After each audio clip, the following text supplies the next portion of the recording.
আজ বেশ আকাশ পরিষ্কার, সকালে উঠে দেখছি বাইরে বেশ রোদ দিয়েছে, দেখে বেশ ভালোই লাগলো। এই গরমের মধ্যে রোদ দেখে ভালো লাগছে কেন বলো তো? টানা এতদিন বৃষ্টি হচ্ছে তো মনে হচ্ছে একটু রোদের জন্য দরকার, কিন্তু রোদ দিলে কিন্তু আবার সেই গরম শুরু হয়ে যাচ্ছে। যাই হোক, গুড মর্নিং এভরিওয়ান, আশা করি তোমরা সকলে ভালোই আছো, আমরাও কিন্তু বেশ ভালোই আছি। এই পাহাড় থেকে ঘুরে আসার পর মন কিন্তু এখন বাড়িতে বসছে না। মানে আমার একা না, আমার বান্ধবীর সাথে কথা বলছি, তারও ওই একই অবস্থা। মানে ঘুরতে যেয়ে মনটা বেশ খুশি খুশি, কদিন বেশ ঘুরে এলাম, ভালোই লাগলো। আর পাহাড়ে আমরা ভাবছিলাম যে খুব বৃষ্টি হবে, ওয়েদার খারাপ, কিন্তু আমরা ওয়েদার খুব ভালো পেয়েছিলাম, খুব ভালোভাবেই ঘোরা হয়েছে।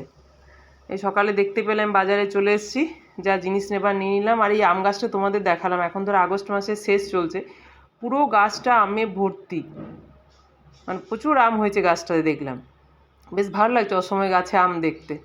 যাই হোক, বাজার করলাম, দিয়ে বাড়িতে এসে ব্রেকফাস্ট সেরে নিলাম। দিয়ে তোমাদের সাথে একটা জিনিস শেয়ার করি, পাহাড় থেকে এসে না চুল ঘুরে এলাম, চুলের অবস্থা একদম খারাপ, জানো এত চুল উঠছে না, মানে ভাবতে পারবে না। দিয়ে এসে হাতের কাছে যা ছিল একটু বানিয়ে নিলাম তেলটা, নারকেল তেলের সাথে কারি পাতা দিয়েছি, মেথি, কালো জিরে আর অ্যালোভেরা, এটা দিয়ে ভালো করে এটাকে ফুটিয়ে নিয়েছি। এবার এটাকে চুলের মধ্যে লাগাবো, তাহলে চুলোটাটা একটু কমবে। যেগুলো হাতের কাজ ছিল সেই জিনিসগুলো দিয়ে এটা বানিয়ে নিলাম। তোমরা বাড়িতে বানিয়ে কিন্তু দেখতে পারো, কিন্তু আমার মতো করো না, রেগুলার ইউজ করতে হবে। আমাদের হচ্ছে মাঝে মধ্যে করা হয় না, রেগুলার ইউজ করলে কিন্তু ভালোই ফল পাওয়া যায়, জানো।